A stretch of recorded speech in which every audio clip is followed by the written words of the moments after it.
Hi everyone, it's Lucas at Fixima.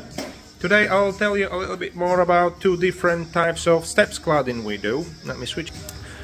The first one is what we call more a slim design. It's a bit thinner, it's 20mm thick. The other one is also 20mm thick, but it's got that nosing going down.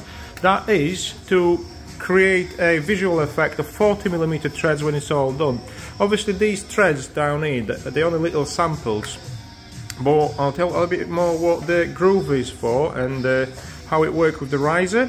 So in the first one, it's quite difficult to do it with one hand, but obviously that riser goes into that groove, where the other thread, the more chunky one, that riser goes behind that lip. So that's the main difference. It's more visual effect than anything else. So the first one is what's called a slim design, and the second one is more chunky design.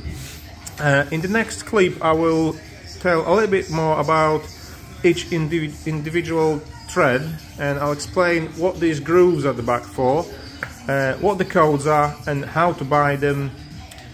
Thanks a lot, it's Lucas at Fixima, and see you next time.